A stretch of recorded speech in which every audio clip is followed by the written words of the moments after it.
มาสบายดีน้องสาว PCP ลาเบิร์ทุกคนเนาะเครื่องเข้าไปเป็นลำซุปเปอร์เฮฟวี่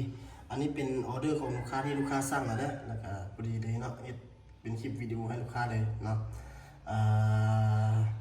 เราแจ้งราคาตั้งแต่เบื้องต้นเลยเนาะตัวนี้ราคา7,500,000นะลำซุปเปอร์เฮฟวี่เนาะตัวนี้เนาะยิงไกลเนาะตัวนี้สำหรับไอ้น้องอยู่ที่ท่งเพียงเนาะมีมุกสลักไว้ตัวนี้ด้วยอันนี้เป็นของลูกค้าเด้อถ้าลูกค้าคนใดสั่งจองก็มีแต่มัดจำเงินเนาะจำนวนนึงแล้วก็ประมาณ2 อาทิตย์จะได้เครื่องอันนี้เป็นของลูกค้าแต่ละแผงเนาะมีลำตัวนี้เป็นพิเศษเนาะของลูกค้าอยู่ทางบ้านปากห่างเมืองธุรคมเคียงจันเนาะเป็นของ M3 นอกจากนั้น4 ลำนี้เป็นของทีมตระกูลเล็กๆทั่วไปเนาะ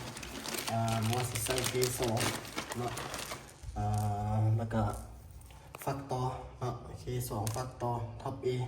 ทักติโก้ได้เบิดเนาะจุ่มนี้4 ลำนี้เนาะเหลือแต่ลำเดียวนี้ใส่ M3 เนาะลูกค้าท่านใดสนใจการวิธีเราเลยเนาะจับเงินจำนวนนึงแล้วก็สั่งรอท่าประมาณ2 อาทิตย์ก็จะได้เครื่องนี้เพราะว่า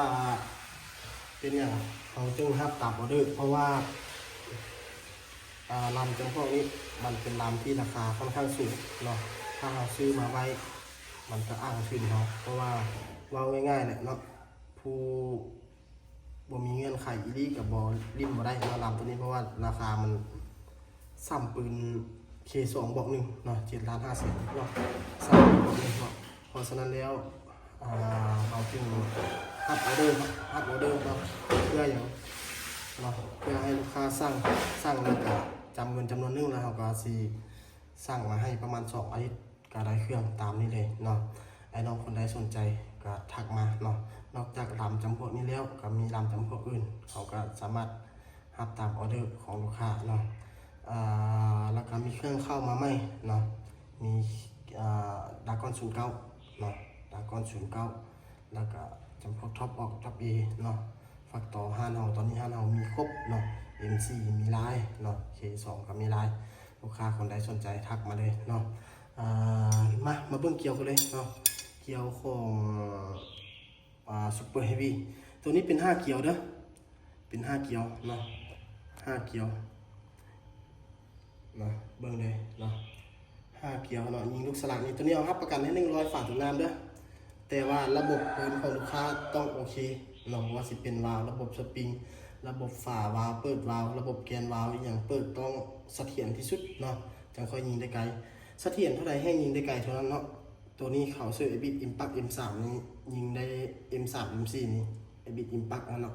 ยิงได้ตั้ง200 ปลายเมตรนกเจ้านกยางนี่ได้สบายเนาะไอ้น้องเวียดนามเพิ่นกระเจ้าเขาถือว่าได้สบายเลยเนาะตัวนี้ดำซุปเปอร์เฮฟวี่ตัวนี้ยาวเฮาครับมีแต่ยาว50เด้อ50 เซนเนาะยาว50 เซนส่วน60-70มันแม่นบ่มีเนาะส่วนไอ้น้องคนใดอยากได้เบอร์1เนาะเบอร์1นี่ราคาจะสูงกว่าเบอร์2เด้อเบอร์1ตกอยู่ประมาณ8 ล้าน5อยู่เดือนกับประมาณ1 ล้านแล้วเนาะไอ้น้องคนใดสนใจทักมาตามเบอร์โทรที่เฮาฝากไว้อยู่ทางหน้าจอแล้วก็ถึงหัวข้อเนาะขอขอบใจ